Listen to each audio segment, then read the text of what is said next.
Hello and welcome to another episode of Auspol Explained. I am your guide to understanding how Australian politics works. My name is also David. I didn't write that in the teleprompter script. How will people know who I am?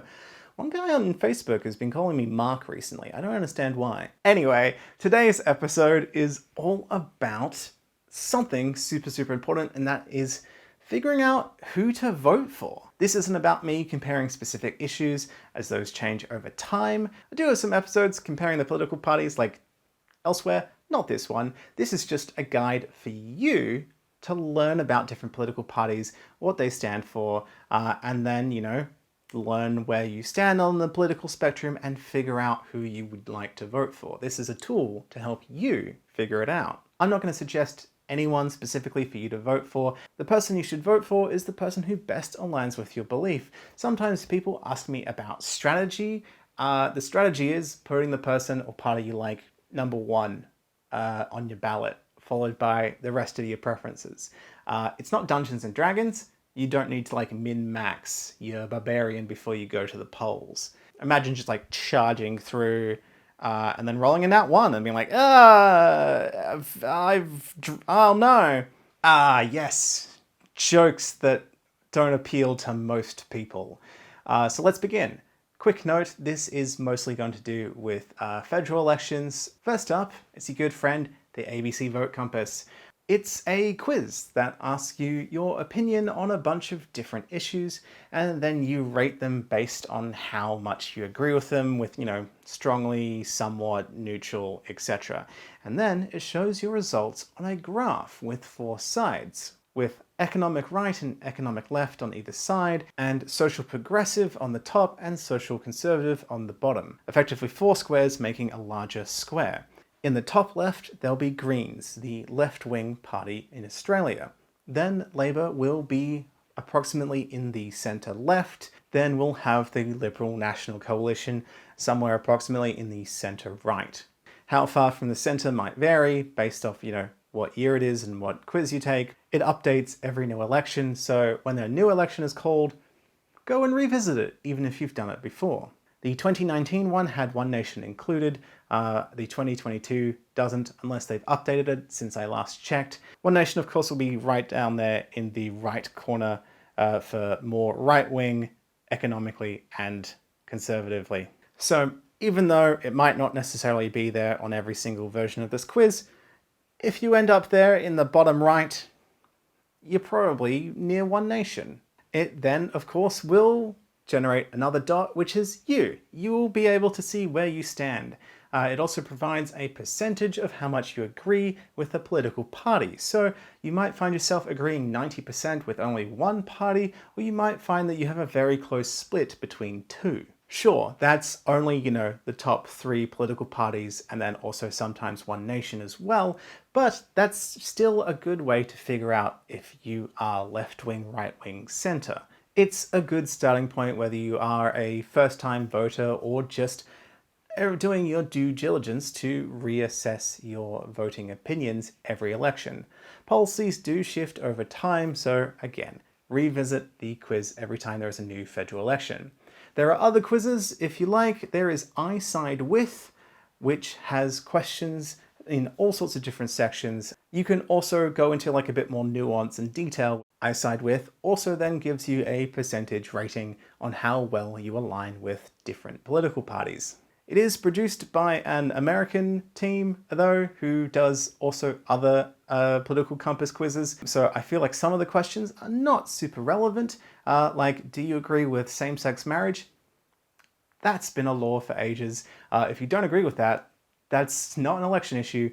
That's not going to change. It's also just helpful being asked your opinion on a bunch of different ideas and questions. It'll help you examine your own beliefs and make you consider things that you might not have considered before. And, well, we've just focused on larger political parties, but here's a way to look into smaller ones who have already been in Parliament at some point. Find out what politicians have voted for in the past on theyvoteforyou.org.au. It's a helpful resource about learning what a member or senators voted on and what debates they've been in, taking text straight from the Hansard record, which is a publicly available record of everything said in Parliament. You can put in your postcode or the name of a member or senator that you want to learn more about. Also, quick note, some electorates cover only half of a suburb, so if you put in a postcode and you get two options, you should go to check.aec.gov.au, put in your address, and then get an exact answer of which electorate you're in. I personally lived one street over from a different electorate once. I had to zoom in on a map once on the electoral boundaries. I'm like, am I here? Am I here? I should have just gone to check.aec.gov.au. Would have saved me so much time. I can't read maps very well. So using theyvoteforyou.org.au, you'll get a list of topics and how people have voted on them, whether it's like very strongly, moderately for, sometimes for and against, strongly against, etc., etc. Not everyone is always in a chamber during a vote, so there are sometimes a few gaps in members' voting records. There's also like a policy page, so you can find a breakdown of who voted for or against a certain topic. Members of a party tend to vote the same way as each other as a group. Not always, quite often they do. So it's useful that you could look up your local member who is part of one party and then a couple of electorates over, look at someone who is a different political party and see how their voting records differ. And circling back, the ABC is also super helpful. It publishes election guides for both state and federal, providing helpful comparisons, but usually, again, just for the major parties. So yes, it's not fully comprehensive, but no resource is. But it's a good starting point. There are lots and lots of minor parties, so a fully comprehensive list of everyone is not usually a thing that happens. But every now and again, if you try and like Google search minor party comparison, you might actually find a list. You can go onto the AEC website and find a list of registered political parties, and so you can look up the entire list. Close to an election, you'll be able to find which ones are running in your area, and then you can able to do individual research on them. Of course, people will often be campaigning before then, so you could probably be like, aha, there seems to be a sign here promoting blah-de-blah party. Maybe I could Google that and find out a few things about them. So unfortunately, all the previous things are mostly to do with, the larger political parties, and they are a very helpful guide, but, they're not fully comprehensive, especially if you find that you don't super align with any of the political parties that you've seen during this journey.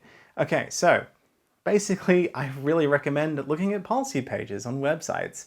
You will get an understanding and learn about them, whether or not they're conservative, centrist, progressive, socialist, etc.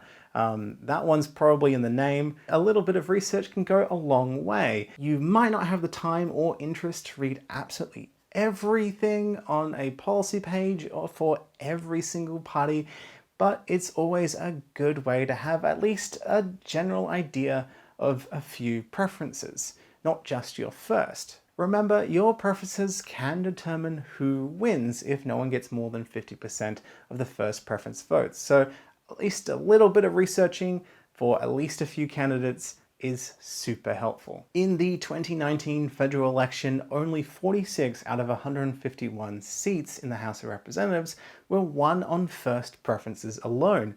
So that means more than 2/3 of the election was based off preferences. So please consider who you vote for, and remember that voting matters. Elections sometimes are determined by thousands of votes and sometimes only a few. Clive Palmer, for example, was elected in 2013 by only 53 votes after preferences were counted.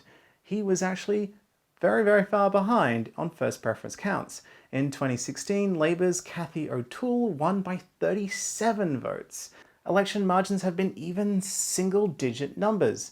The electorate of Werriwa was once won by Labour by only 7 votes. And in 1888, which I know was forever ago, John Horgan won a WA state election by only 3 votes. So Stop thinking you can't change who gets in. It can take just a few people to vote one way instead of the other to either vote someone in or keep them there.